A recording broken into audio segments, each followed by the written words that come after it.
Welcome back. Here we have something special. This is actually my personal vintage lunchbox from like the late 1980s. Inside is a bunch of vintage toys that we're going to look through. So let's take a look.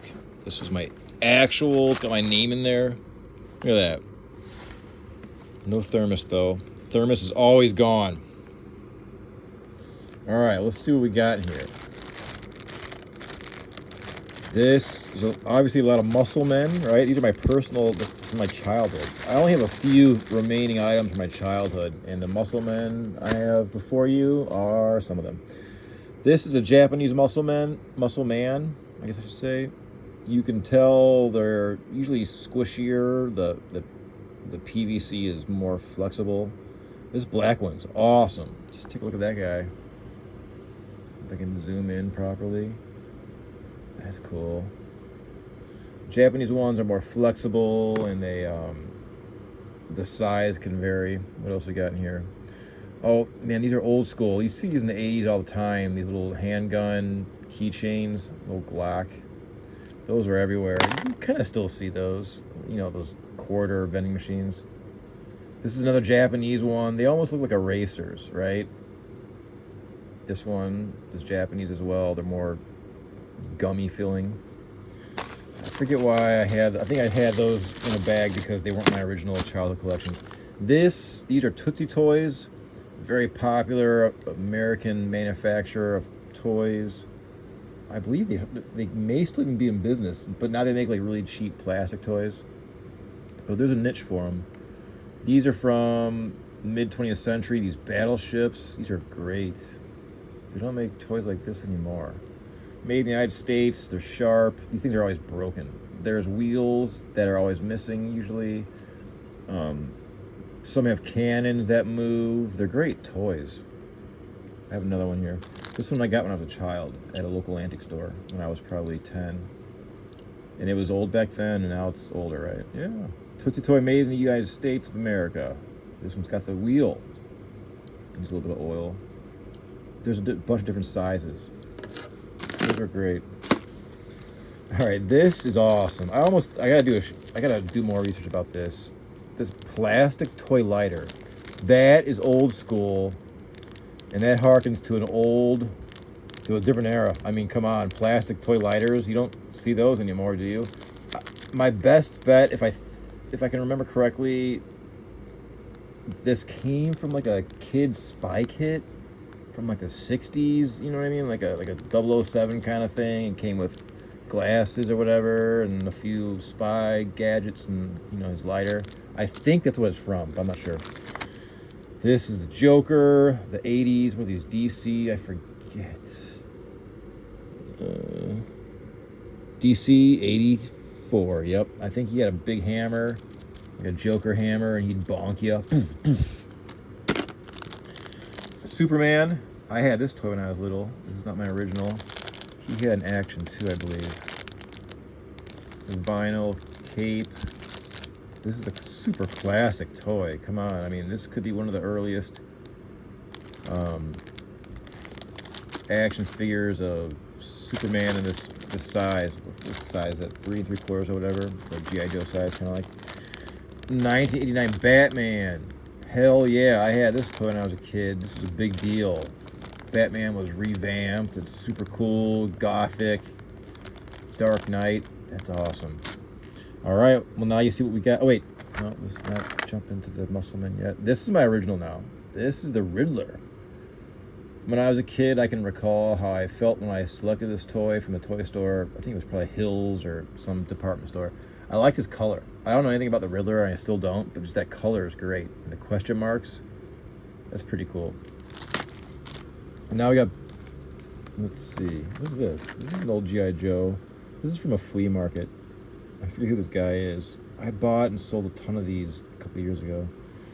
I dived into those and I kind of forgot what I learned. This, I forget what this comes from, a play set.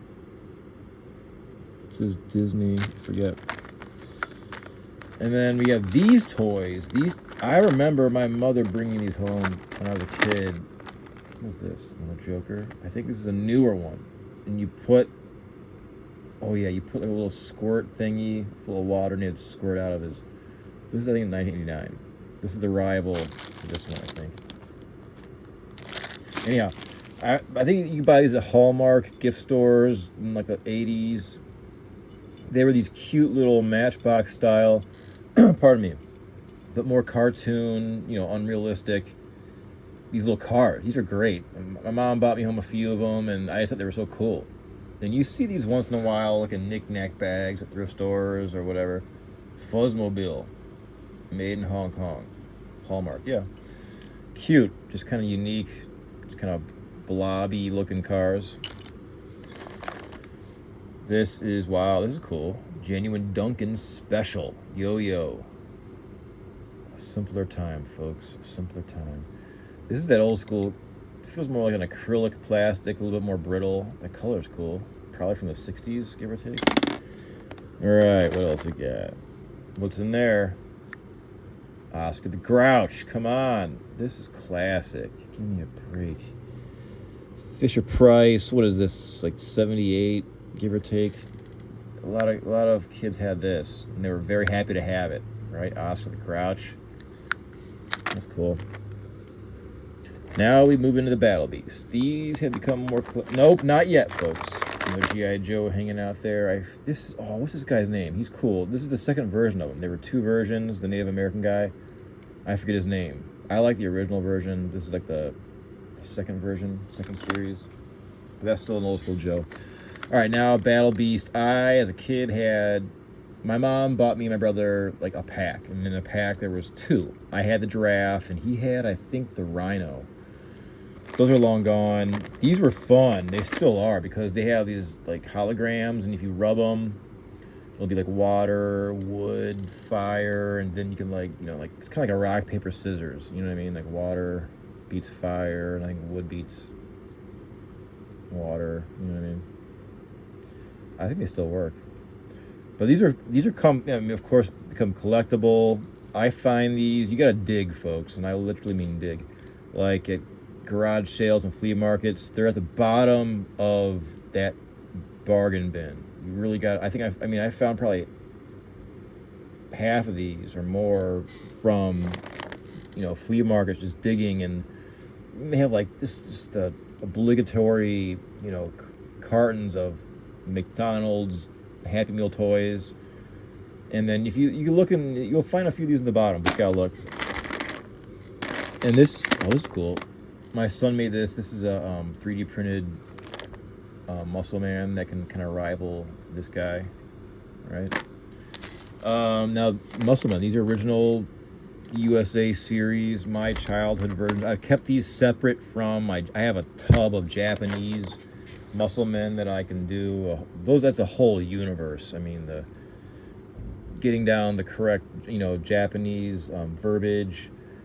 Per series and stuff. It's fun, and people collect them. This is a very desirable one. This is my original USA series. That hand, right? It's all warty. You got that face, claw hand, 4 fingers. He's desirable, or it could be a she, or I don't know. I got 2 of them. I mean, this could be worth, off the top of my head, I forget, honestly. It's worth more than $15. Could be like 30, but I haven't checked the price in a while, actually, to be honest. I wouldn't sell those. But these are all original. These are great. I loved getting these as kids. They came in little garbage cans or like little packs, blister packs. They were fun because I got more of a kick out of these, I think, than... Well, I like Matchbox cars, too. But these are fun. There's, everyone's a character, and there are just so many of them. You can find your favorite. And I can recall, bringing certain ones to school in 1st grade, 1980, whatever. Like this guy, Oil Can Man. I loved him. I brought this exact one to school in 1st grade, probably in 1985 or 6. Because they were great. It could fit in your pocket. It wouldn't break. You know what I mean? You got a little toy. You could pass as an eraser, maybe. Get caught with it. Then they brought in the color ones, which were kind of cool, but I didn't prefer them, and I still don't as much. The variants would be cool. The hand, where'd it go? The hand one, the evil hand. Would it be cool to have, a green and an orange one? Yeah, it'd be great. But I'm not actively seeking those. But they're all cool color, you know, green and orange and stuff. This is an orange one, but I just prefer the flesh colored, you know, these pink ones, kind of like. I have him in black as well. I think the other one. So these are original. I think a few of these this guy spent a couple years in the sandbox, and I dug them out. The rescue mission. I always thought this guy is the main guy. You know what I mean? I think he was featured in the wrestling match, the wrestling ring, which I had. He was, I think, the bad guy. I forget his name. I used to know this. And then like his rival, like the Mohawk guy. Am I right? This guy. Wow. Right. Look at that. Speak of the devil. I always kind of thought as a child, and I guess as now even, that was he the bad guy and he was the good guy? Like, and then like these were like the guys, and then the rest were just, you know, these are like the main guys. I forget. Maybe you know, but these are cool. This is the generic, just a marble. That's it for this. I don't think there's anything extremely extraordinary. And they're all. This guy's cool. Well, I do recall there was, as I said before, that wrestling set. It was like a little wrestling match, and you'd put your guys in these little clips. And your rival would do the same. They clip them in, and they had these little knobs, and they would control these guys. And the key was to find a really thick-waisted or thick fighter, because they would clamp in a lot better. And then over time, the clamps just kind of wore out. That was how you won. But that's it. This is the lock guy, top guy. Look at that. I guess I could do a whole show just going through these muscle men. How fun would it have been to be on the design board for these things? Just whatever. I mean, and I have some zany ones like toilet paper. Like, pardon me. The Japanese ones can be a bit zanier, like toilet paper man, like spray paint can man. I'll have to do a show on those. They're a bit over the top. Like a toilet man. There's just a bunch of crazy, zany, and various sizes as well, which can make it fun. That's the logo. So that's it. Video's over. There'll be more of these though, because these are fun to make, and I'm getting pretty good responses. So as always, thanks for watching, and thanks for checking in.